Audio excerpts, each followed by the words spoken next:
औज़ुबिल्लाहि मिनश्शैतानिर्रजीम बिस्मिल्लाहिर्रहमानिर्रहीम अल्लाहुम्मा सल्लि अला मुहम्मद व अला आलि मुहम्मद। अस्सलामु अलैकुम। जहाँ रहें खुश रहें, आबाद रहें, फूलों की तरह हंसते और मुस्कुराते रहें। मैं और आप हैं अपने प्रोग्राम में जिसका नाम है दिल की बात सफा के साथ। मैं हाजिर हूँ रमजान सीरीज में लेकर पैगाम इस्लाम। आज हम एक सवाल को सिर्फ सुनेंगे नहीं बल्कि इस पर गौर करने की भी कोशिश करेंगे। सोचिए, अगर रमजान में शैतान जकड़ दिए जाते हैं तो फिर मेरे अंदर या आपके अंदर गलत ख्यालात का पैदा होना किस बात का रद्दे अमल है? ये कमजोरी क्यों बाकी रह गई? क्या हदीस और हमारी कैफियत में तजाद है नाउज़ुबिल्लाह, या हमारी समझ में कमी है? आइए तहकीक के साथ आगे बढ़ने की कोशिश करते हैं। हदीस शरीफ में आता है, आप सल्लल्लाहु अलैहि वसल्लम ने फरमाया, जब रमजान आता है तो जन्नत के दरवाजे खोल दिए जाते हैं और जहन्नुम के दरवाजे बंद कर दिए जाते हैं और शैतान जकड़ दिए जाते हैं। यहाँ सवाल पैदा होता है, जकड़ दिए जाते हैं का मतलब क्या? इब्ने हजर अल अस्कलानी रहमतुल्लाह अलैह फरमाते हैं,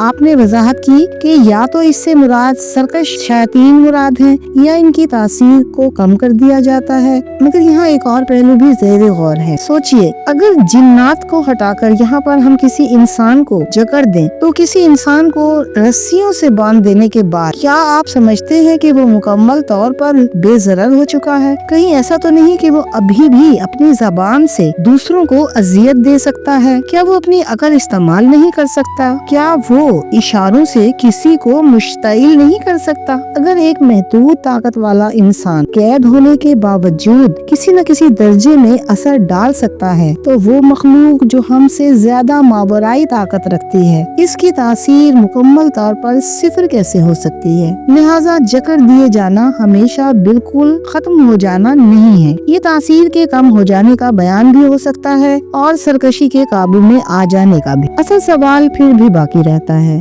असर कम हो गया है तो फिर भी दिल में मैलान क्यों है? यहाँ कुरान हमें दूसरा रुख दिखाता है, नफ्स, अंदर का मुहरिक। अल्लाह ताला फरमाते हैं सूरह यूसुफ आयत नंबर 53 में, नफ्स खुद बुराई का हुक्म देने वाला है। यानी अगर बैरूनी मुहरिक कम भी हो जाए, अंदरूनी मैलान बाकी रहता है। उलमाए इखलाक ने इसे यूं समझाया है कि बैरूनी तरगीब एक्सटर्नल इन्फ्लुएंस, अंदरूनी मैलान यानी इंटरनल इम्पल्स।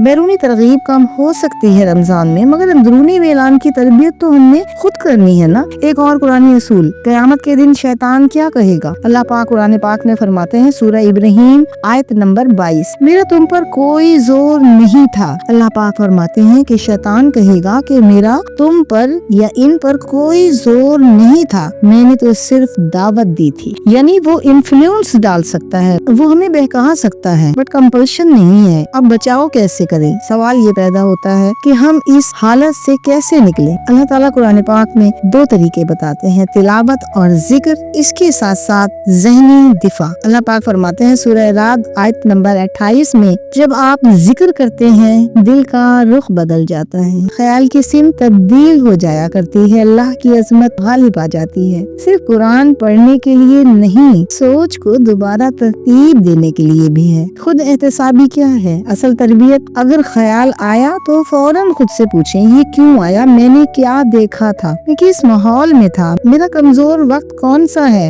हज़रत उमर रज़ियल्लाहु ताला अन्हु फरमाया करते थे, अपना मुहासबा करो कबल इसके कि तुम्हारा मुहासबा किया जाए। जब आप मोहरिक पहचान लेते हैं ना तो शैतान की दावत कमजोर हो जाया करती है। इस सारी बहस का नतीजा क्या निकलता है? यही कि रमजान में शैतान जकड़ा जाता है मगर नफ्स तो बाकी रहता है। तासीर कम हो जाती है मगर जिम्मेदारियां बाकी रह जाती हैं। अगर वसवसा आता है और आप इससे लड़ते हैं तो ये शिकस्त नहीं है, ये जहाद है। तो ताम करते हैं, अगर आज आपके दिल में ये सवाल पैदा हुआ हो कि मुझे कौन बहका रहा है, तो ये ईमान की अलामत है। और अगर आपने फैसला कर लिया है कि मैं अपने नफ्स की तरबियत करूंगा इंशाअल्लाह, तो समझ लीजिए कि आपने पहला कदम उठा लिया। ऐ अल्लाह, हमारे नफ्स के शर से हमें बचा लो और हमें रमजान में हकीकी इस्लाह नसीब फरमा दो, आमीन या रब्बुल आलमीन। आप सुन रहे थे पैगाम इस्लाम, प्रोग्राम दिल की बात सफा के साथ में। अपना बहुत ख्याल रखिएगा। अल्लाह हाफिज।